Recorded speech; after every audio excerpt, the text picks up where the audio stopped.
Welcome to the Programming Alliance podcast. Today we have a special guest. Rebecca Rouse is on the show. She is a professional weightlifter, one of the top in the nation, former gymnast, grid league competitor, and Jocko Fuel athlete. We are going to talk in depth about fitness, mindset, nutrition, in particular sleep. And I got to say, Rebecca is probably one of the most disciplined, regimented people that I've ever had the opportunity to meet. So you are not going to want to miss this.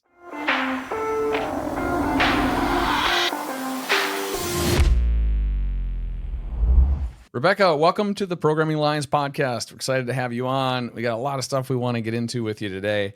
For starters, maybe we could talk a little bit about CrossFit Games. I think you were just there. We had this really unfortunate tragedy at the event too. Yeah, so this was my second year attending the games with Jocko Fuel, but I actually, both years that I was there, I didn't get to actually watch any of the games. We were in Vendor Village, so all the vendors and sponsors have their booth set up there, and Jocko Fuel had a pretty big presence right in the middle. So we were staffing the booth all day, and there was a big TV screen with the games playing pretty close by, but honestly, I think I maybe watched a grand total of 2.5 minutes of the games. Okay. I got there. I was only there Saturday and Sunday. The tragedy happened with the death of the athlete on Thursday morning. So I know Thursday they pretty much canceled everything. Friday, things from what I heard were still kind of somber.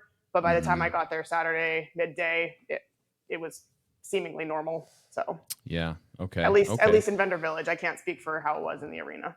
So you were basically working at the booth there. Yep. And we can appreciate. So you are a Jocko Fuel athlete, and we're big Jocko Fuel fans. In fact, I'm a fan of sour apple. So, we like chocolate. Chocolate's by far the best. I actually do this for every podcast. It just gives me a little podcasting edge. I don't know what it is, but love that. We do love our Jocko Fuel here. Speaking of Jocko, I noticed maybe it's your home gym, you have the Discipline Equals Freedom flag up. I love that. We've got that in our garage as well. And so what does discipline equals freedom mean to you? I like to ask people this. I think it's kind of a mantra for life. To me, it just means that the more you practice discipline and instill discipline into your daily life and your habits, from sleep to nutrition to training to finances to relationships, the more you practice discipline and build habits around that discipline, the more freedom you're going to have down the road. And it's all about that delayed gratification. I think we live in a society where everything is, I want it now, I want it fast. I don't want to work that hard for it. Convenience, comfort, complacency, and it's just rampant. And so for those who rise above that and realize that the good stuff happens later when you work hard now, the good stuff will come later. So that's where that freedom comes from, the freedom to have good health and travel and do whatever it is you want to do all throughout the lifespan, the freedom to live where you want to live, to go where you want to go, to manifest truly whatever it is that you want in your physical body or outside of it. I think that's where that freedom comes in. How'd you get into powerlifting? Like, how and when did you get into powerlifting? And what's your background in it? So it's actually not powerlifting. And this is where all the barbell-based sports are kind of confusing. So what I compete in is called weightlifting. And it is specifically Olympic-style weightlifting, but it's the only style of weightlifting that's in the Olympics, which is why it's designated as Olympic weightlifting. Powerlifting is bench, squat, deadlift, not an Olympic sport, but it's a little bit of a misnomer because the power lifts, bench, squat, deadlift, are not actually powerful. They're very slow when you perform them. So a little bit confusing in that way, but my sport is Olympic weightlifting or just weightlifting. And so I got into it 2018 is when I hired my first coach. I feel like everything that happened before that kind of prepared me for that leap into weightlifting because I was a gymnast for 12 years. I built a really good foundation for strength, for mobility, and body awareness, which are three things that are really necessary for us to be successful in weightlifting. So my foundation in gymnastics and just having really good ownership of my body movements, and then building that strength, pure body weight strength, and then transitioning later in life into loaded movements, so just general weight training, and then kettlebells, and then Olympic weightlifting. So it's kind of a gradual multi-step journey, but that led me to hire my first weightlifting coach in 2018. I did my first competition in 2019, and then I qualified for my first nationals in 2022. Wow. So, what does a typical day look like for you? There really isn't a typical day because every day is a little bit different, but when I'm home, because when I do travel quite a bit for speaking engagements, for athletics and competition and things like that. So if I'm at home, a typical day, in a perfect world, I don't set an alarm. I wake up when my body naturally wants me to wake up, which can usually range between 6:30 and 7. So wake up naturally, and I immediately get my hydration in, get some sunlight in my eyes, and just start the day just being outside in nature for a few, go on a walk, and then I will have my coffee, which is one of my favorite parts of the day, is just home brewing my coffee. And I'll try to take the first hour of my day just to myself. I don't get into emails yet or work. I just try to set my mind right, get outside, fuel my body, and then I start my work day around 8:30. I find my most productive hours as far as computer work and business stuff is usually the first 4 hours of the workday, like up until lunchtime. So I'll just get on my computer and knock out the most urgent tasks. I have several different to-do lists and task organizers and things, so I kind of know what my most urgent, important items are for each day. And so I'll do that for the first couple hours of the day. Sometimes I'll have meetings and Zoom calls and things sprinkled in there. And then I will usually get my training session in the mid-afternoon. So 2 o'clock, 3 o'clock. Training usually takes about 2-3 hours. And then usually I'll save my must do but kind of mindless tasks, folding laundry, cleaning the house, mowing the lawn, whatever that is, for the evening. So before the sun goes down, I'll get all those types of tasks done. And then once the sun goes down, I'm kind of preparing my brain and body for bed. So I find that the evening routine is just as important as the morning routine. And so I have kind of a progressive transition from wakefulness to sleep. And that includes my sauna, that includes dimming the lights. I'll usually go for another walk at sunset if I can, if I have the time. Make dinner, and then before bed, about an hour before bed, I'll hit the sauna. And then after sauna, it's no more technology, just shower, wind down, maybe read, and then go to sleep. That's a perfect day. Okay. It's very regimented. Yeah, it sounds like it. It sounds like it. That's good, though. Good habits. What's your favorite and least favorite lift or exercise? Changes every week. So my sport is very, very boring and repetitive. I don't think it's boring, but a lot of people probably would think it's boring because I do the same like 6 exercises over and over and over again. That's how you get really good at it, is just through repetition. So the competition lifts are the snatch and the clean and jerk. And so I'm pretty much always training for those lifts and their accessories. So it's a lot of squatting, pulling, pressing, and then doing the actual competition lift. So currently of the two, I'm really into the clean and jerk, but 3 weeks ago it was the snatch. It changes. But outside of weightlifting, because I still do some other types of training, usually once a week I'll do something that's not weightlifting related, and I really enjoy it. My gymnast roots will always lead me to enjoy gymnastics. So I love handstands, I love body weight stuff, pull-ups, and things like that. So I do enjoy those as well. Given your gymnastics background and your weightlifting skills, have people tried to recruit you into CrossFit teams? I imagine that would be a very good sport for you.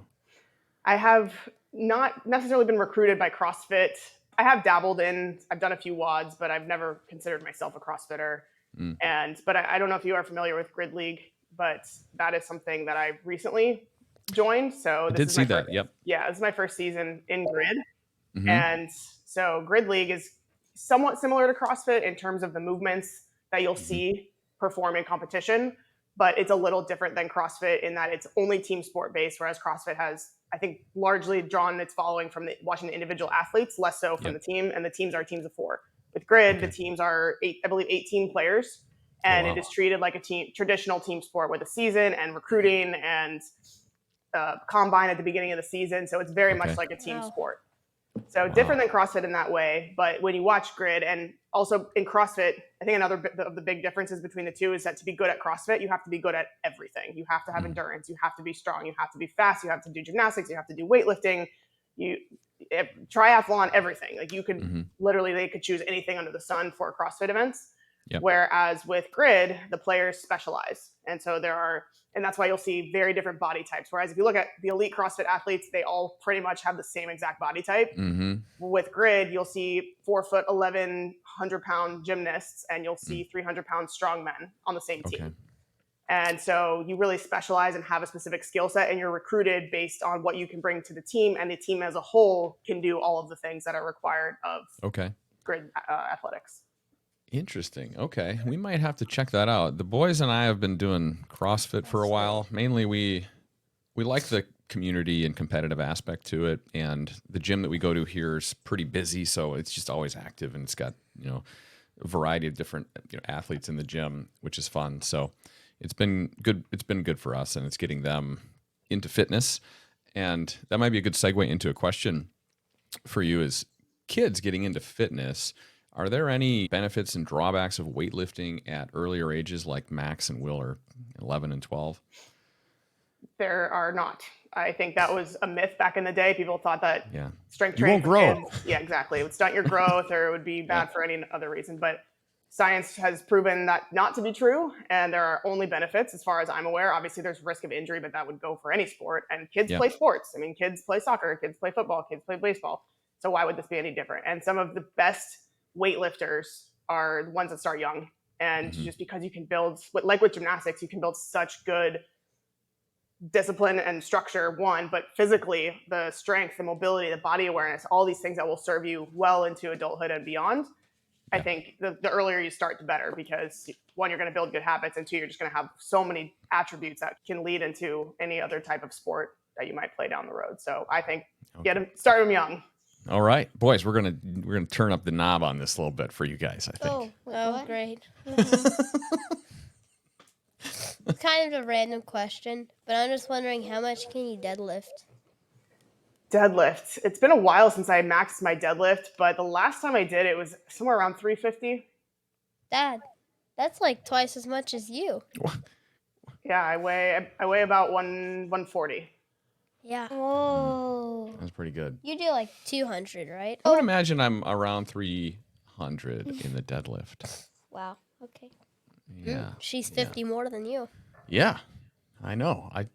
Thanks, Will, for reminding me. Yeah. Got it. Yeah. Kids are good for that. Just thought I'd rub it in a little bit. How do you deal with prevention in recovery?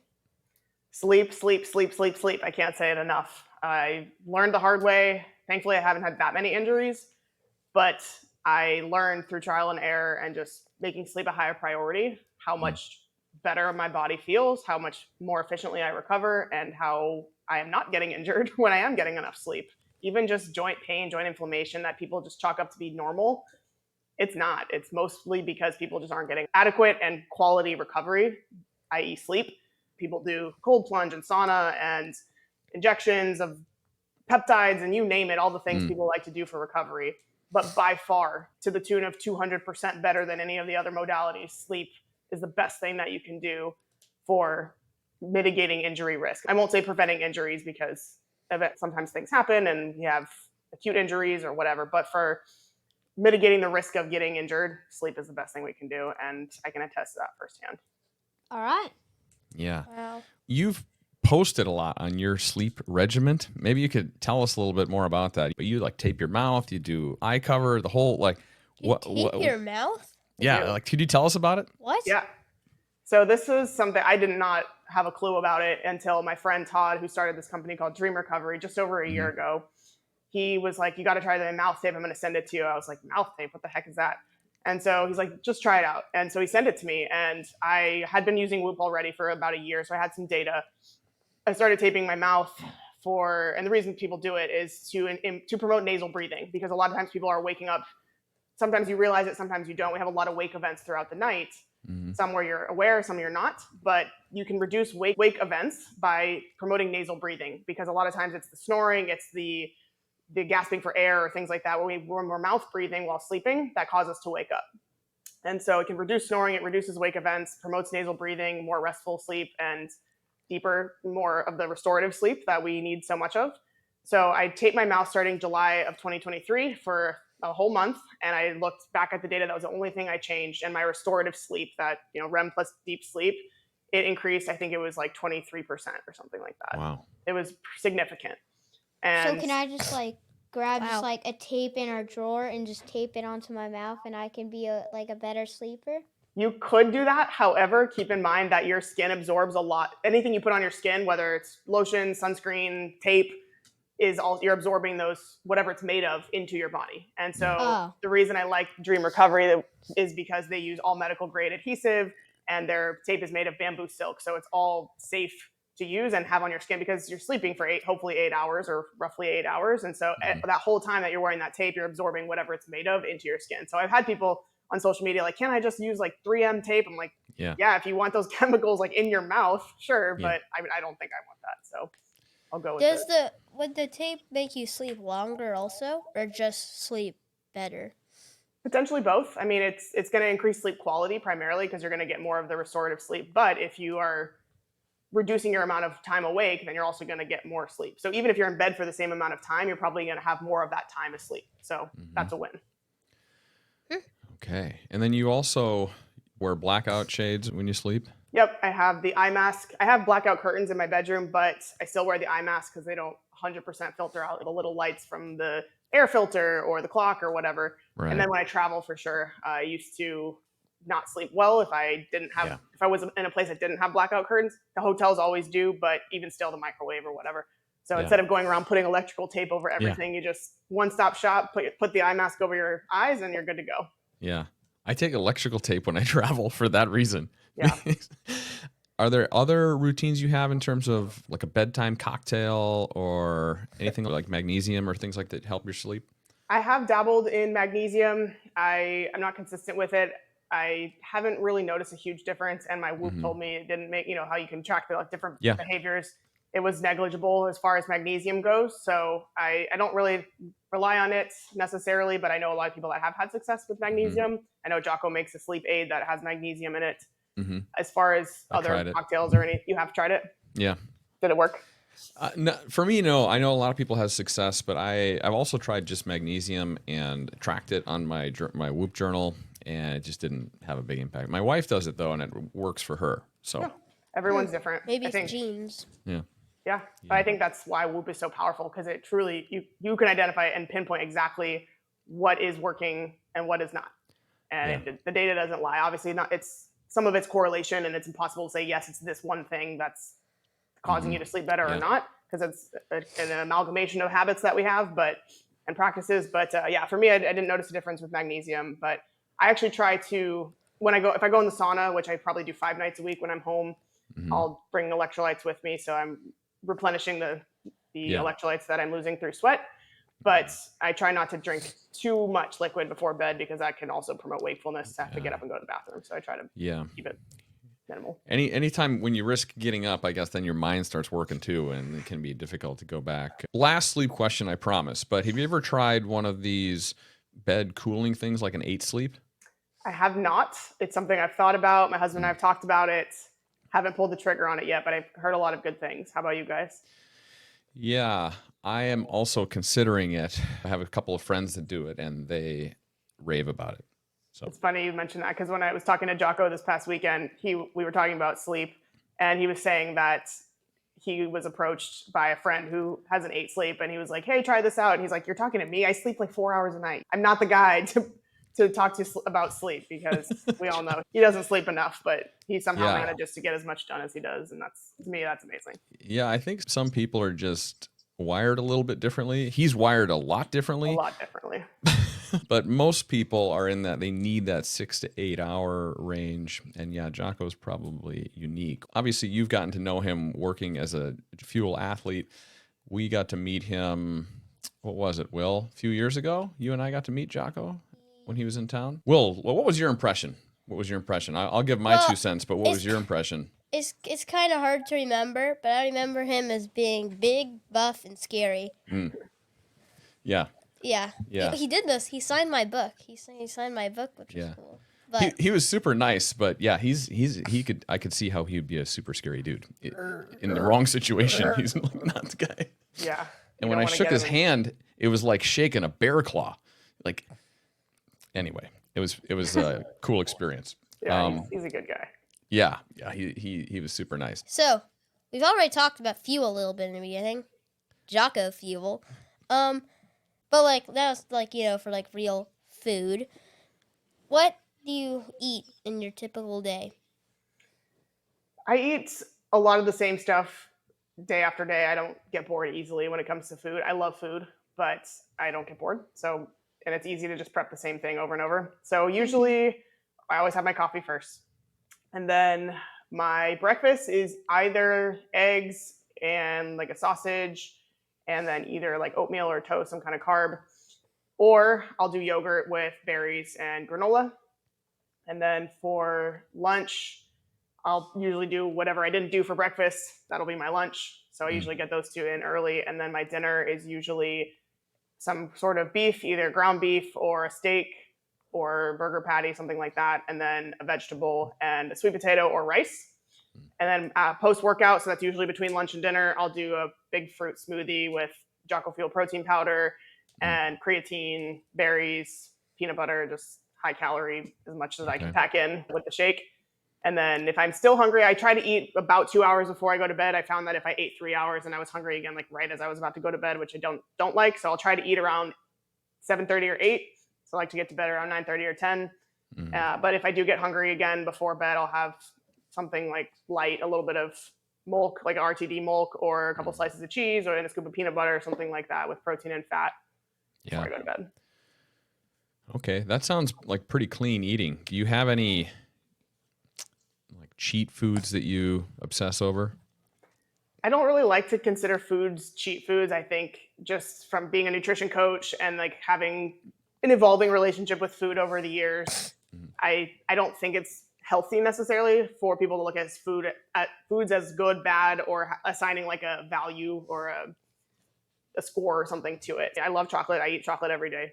I'm super content with like a piece of dark chocolate, and that'll do it for me. But sometimes I just go out and get ice cream. My husband and I will be like, let's go get ice cream tonight. And there is no guilt attached to it. Also, because my body burns so much energy from having a lot of muscle and how hard I train, I have a harder time keeping weight on than I do the other way around. So I actually have to sometimes try to make sure I'm eating enough, and it can become a little bit of a chore. So I don't feel guilt because I need the calories. You like dark chocolate?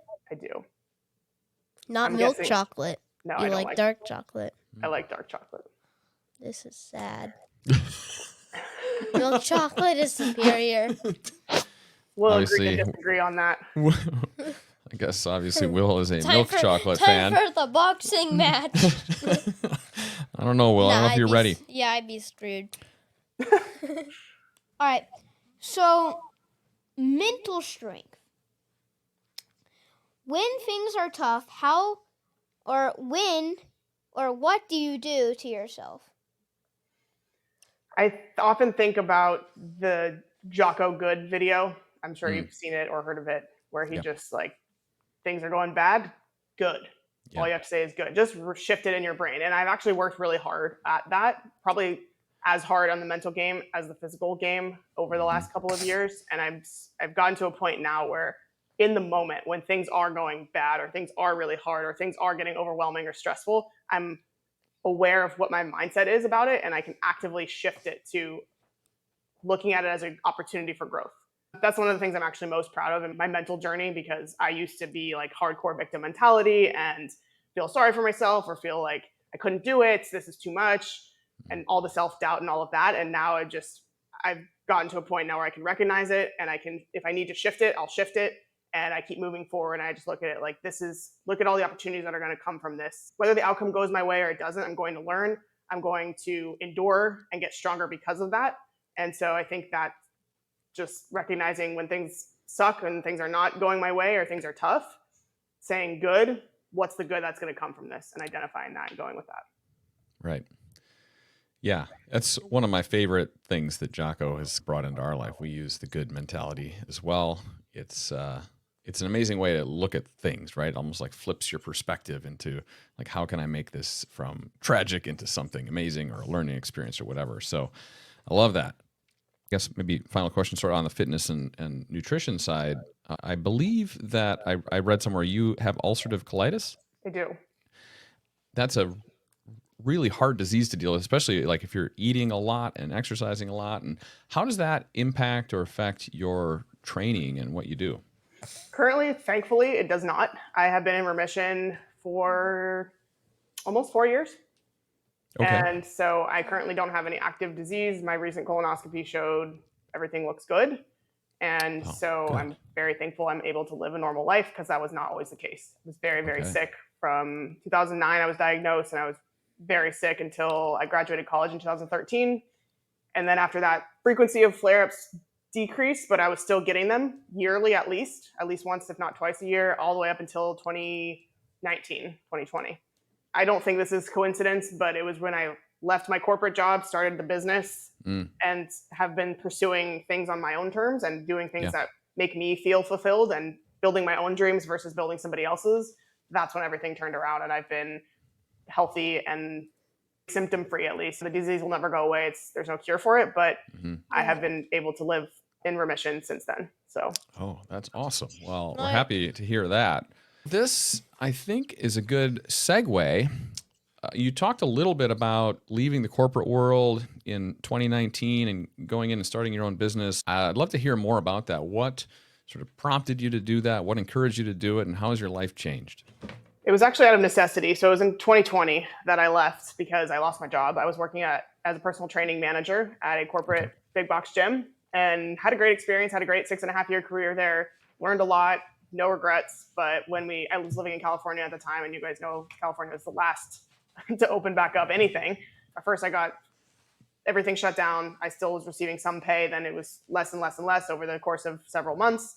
And then they basically said, we don't know when we're going to open back up. You can wait. You will be guaranteed your job back if you want it. But we understand if you can't wait that long, obviously financially, people had bills to pay. And so I said, I'm not going to wait for someone to tell me when I can start making my living again and doing what I want to do. So I'm just going to leave and start my own thing. So I did that. And my husband helped me. We figured out how to start a business, how to get a logo and patent and trademark and all this LLC and all the stuff. And so we did that in 2020. And it started off as just out of necessity, a place to train clients online because everything went online as far as fitness goes at that period of time. And that's how it started. And it's grown and evolved over the years since. And so I learned a ton in the process, failed a lot, pivoted a lot, still doing so every week, every month. But I wouldn't change any part of that journey to get me where I am now.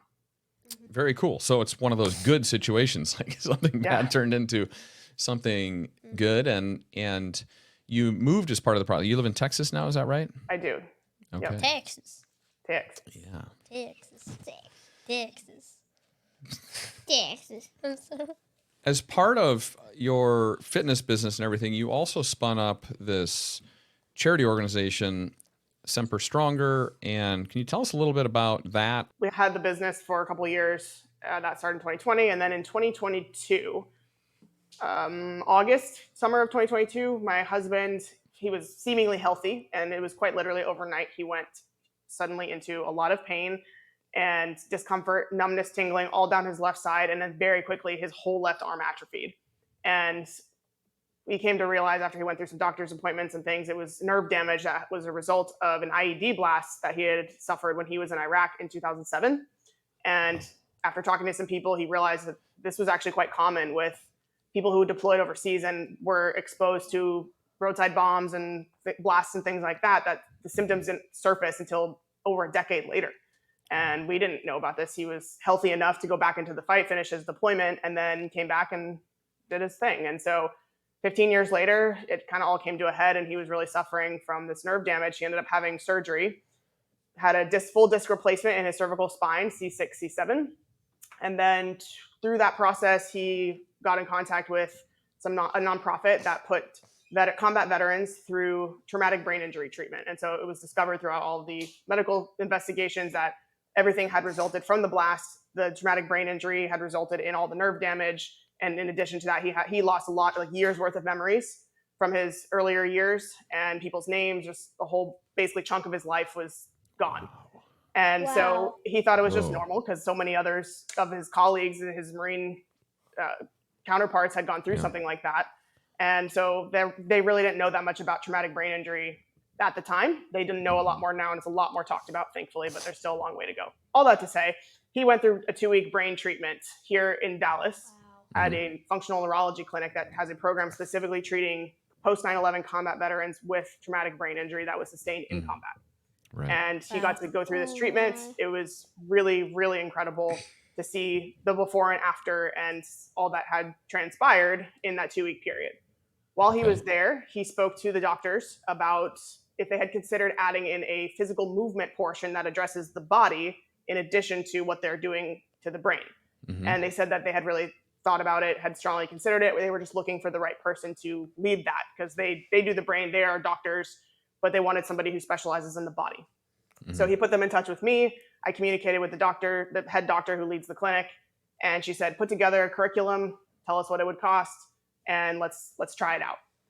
So I did. And fast forward 2 months, December 2022, I officially became a part of that program. And we now, in addition to the brain treatment, so they're there for 10 days of treatment. 5 of the 10 days, they now go with me or with my colleague, and we work with veterans on functional movement, balance, mobility, stability, coordination, and just get their bodies moving again. And so we started our nonprofit to fund that portion of the program so the veterans can continue to have that body healing component in conjunction with the work that the doctors are doing on the brain while they're in treatment.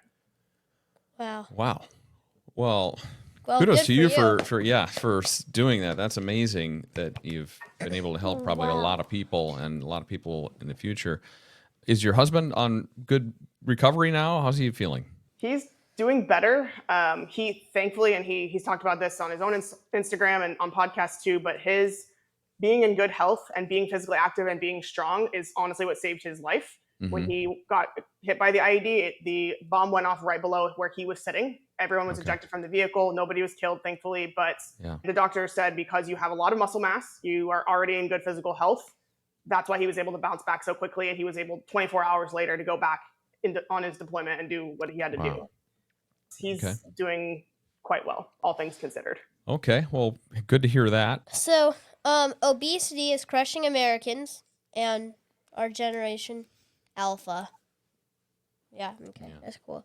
What are your thoughts on that? You guys have another hour to talk about this? No, I'm just kidding. Right. First of all, it was from your email that I learned that your generation is called Alpha. I didn't know that they had named it, so that's cool. It's after Gen Z. And then I think the next one is Gen Beta, which I don't know if I'd want to be a part of Gen Beta. No, thumbs down for that. Alpha sounds so much we more gotta rename cool than Beta. Maybe instead of Beta, we should call it like Badass, like Generation Badass. Like we need a Generation Badass. What? Let's get back. So obesity, though, is an epidemic, obviously, with adults and kids. I think I read a statistic recently that somewhere between 50 and 60% of Gen Alpha kids are considered obese, meaning they're not just a little overweight, they're grossly overweight or outside of their body mass index sort of spectrum. Sounds so true. what are your thoughts on this as somebody who's like deep in the fitness community? I have a lot of thoughts on it. I think when it comes to the kids, I think that's largely on the parents. I think when you're up to a certain age, parents are the ones that are going grocery shopping, making the decisions on behalf of the children. Yeah. Obviously, we still have to consider what they're being fed in schools if they're part of a school lunch program. And we obviously have to consider access to healthy foods. And that obviously is a factor related to socioeconomic status. So there's a lot of layers to this. Yes. But at its core, I think it's a parent problem first. Parents can choose what they put on their kids' plates, what they send with them to school. If they're preparing lunch at home, to have the kids take with them to school. So I think it has to start there. I have a hard time believing that it's due to a lack of knowledge. There is knowledge available at our fingertips 24/7 with our phones. So it certainly cannot be a lack of education. It's choice. And we have the choice of what we're going to feed our kids. And unfortunately, most people are not making choices that are promoting good health. And that can create generational problems because we know that parents who are obese are more likely to have children who are obese. Yeah. And so, they inherit to a degree, some of it's nature and nurture, but I think we're not setting our next generation up for success by having the parents already be obese when they decide to have children, because they inherit the genes and they inherit likely the habits unless there's a massive shift in the household. I think the lack of physical activity in schools, PE is pretty much a thing of the past as far as I'm aware. Yeah. It's been a long time since since I've been cut out of most schools. Yeah. So there's PE. So our school is like K through 12, but once you get into 6th through 12th, they just like rely on you to sign up for a sport or like an after school activity. Yeah, nothing required. Gotcha. Yeah. So I think that's a problem. There should be at least an hour a day that the kids are getting out and getting physically active, getting sunshine. I mean, we're putting them behind desks and screens and whatever all day long with no outlet. and growing kids need to have that outlet, whether it's organized sports or it's PE class or going out in the neighborhood, which now it's not deemed safe, and it can be neglecting your child or abusing your child if you let him or her go do their own thing and they go to the grocery store, God forbid, by themselves, and they can have CPS called on you. So it's a huge cultural issue, and there's a lot of factors at play. I think the addictive nature of social media and screens in general and all the things that our kids are exposed to makes them just drawn in more to these video games, social media and things. And so obviously that's up to the parent to decide how much time they're going to allow. But then when they go to their friend's house or they go somewhere else, they don't have that much control. So I think it's, again, starts with the parents to put boundaries, to teach the value of physical activity, to teach limits on these things, and to instill good habits and leading by example. So telling your kids to do one thing and then you doing something completely different is not going to help. Yeah. So I think what you guys are doing is amazing, leading by example, getting your kids in CrossFit and showing them the way of a healthy life, getting them introduced to physical activity and Jocko Fuel, and getting them to love it. Like, they're clearly happy and proud to be active and fit and to consume good quality nutrition. And so that's enough. You can pass that to your next generation, or you can go get fast food every night and sit on the couch and spend hours in front of screens. And those are two completely different paths and outcomes. Yeah, it's like you said, there's a lot of layers to it. And since we've started this journey of trying to build good mindset with Gen Alpha kids, and we get to talk to so many really interesting people like yourself, but we've posted a few times about obesity and things that parents could do. And wow, I mean, it's a really sensitive topic for people, to be honest, and gets us into some of the toxic sort of feedback threads. But ultimately, I agree with you. It is the parents. The parents set an example. The parents set the priority. The parents buy the food that goes into the refrigerator and into the pantry. And it's the parents' responsibility. Sometimes people don't like being told it's their responsibility. They want to have an excuse or whatever. And so I think it's unfortunate. But yeah, we have prioritized health. Mom is very good about getting good food on the table, and she's very thoughtful about that. We exercise. We monitor our social media. Obviously, we have a social media channel, but we look at our social media more as like we're producing stuff and not just sitting mindlessly absorbing what other people are doing necessarily. Yep. So there's a big difference between producing and consuming, mindlessly consuming.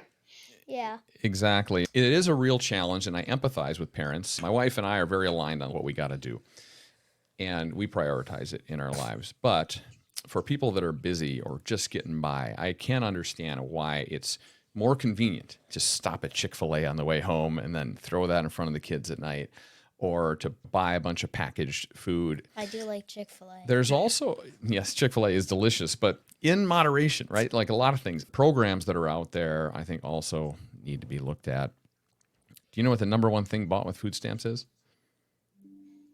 I don't. Soda. Soda. Number two thing is chips.